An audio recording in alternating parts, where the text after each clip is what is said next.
Je vais ouvrir une boutique, ce sera une boutique en ligne pour le moment. Faire partager tout l'avancement, ça pourrait être cool. En fait, ce sera un sorte de vlog atelier. Le créateur qui fait des tests, qui travaille, qui partage ses journées.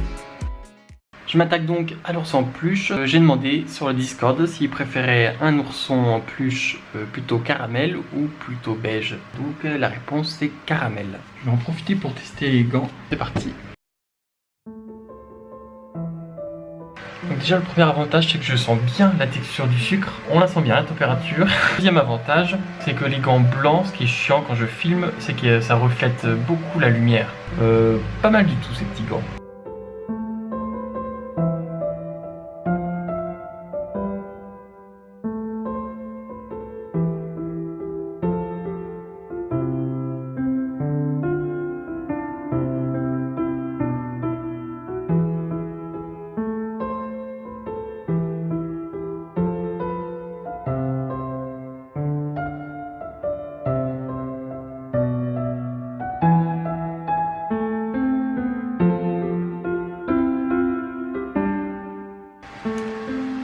Bon, il est très simple, mais pour quelqu'un qui veut commencer le sucre, et ben voilà, il pourra essayer de faire ça. Je vais faire une fiche technique que je mettrai sur mon site internet. L'ours aussi me servira de présentation pour mes caramels. Ça peut être sympa. J'espère que vous n'entendez pas la machine à laver, le lave-linge qui est en train de tourner. Je suis content, c'est vraiment une petite pièce sur laquelle quelqu'un peut vraiment s'entraîner pour souffler le sucre. Parce qu'il y a beaucoup de choses à souffler. À part les jambes, c'est assez facile, c'est des formes très simples.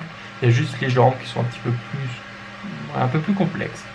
Donc maintenant il va me rester à faire la fiche technique que je ferai sur Illustrator. Je suis pas très à l'aise avec ce logiciel, mais faut vraiment que j'apprenne à l'utiliser parce que je le trouve très pratique.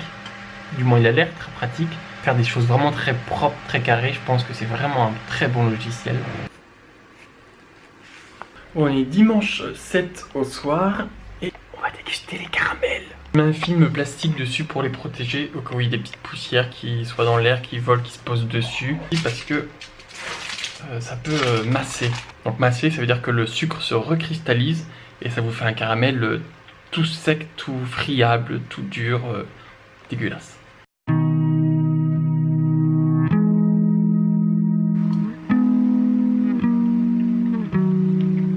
C'est vraiment trop bon. Du coup, le caramel est un petit peu plus fort que ce que j'avais fait. Alors, je vais éviter de parler quand je mange parce que ça doit être très très désagréable. Par contre, le seul souci, c'est que quand je faisais le caramel, j'avais la caméra. Et il y a un moment où j'ai arrêté de remuer mon caramel et j'ai posé la caméra.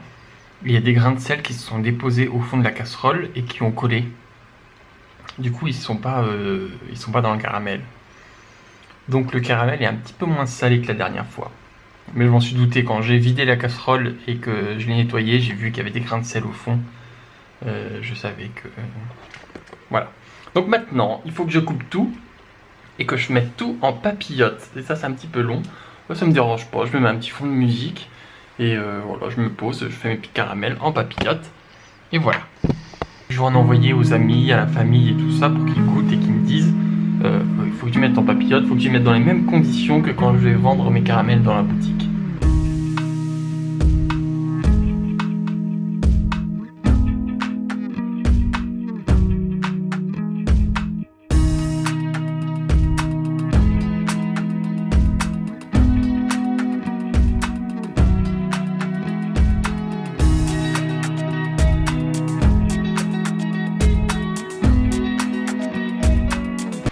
Voilà, je pense que je vais jouer sur la couleur des caramels pour qu'on puisse les reconnaître facilement. Et vous allez dire que je suis chiant, mais j'aimerais faire encore un dernier test pour essayer avec de la trimoline, voir si ça change. Donc pour ceux qui ne connaissent pas la trimoline, c'est un sucre mais qui donne du moelleux. D'ailleurs, rien que sa texture est très très moelleuse. On appelle ça du sucre inverti aussi. Et j'aimerais savoir du coup pour les caramels si je pourrais avoir le même effet.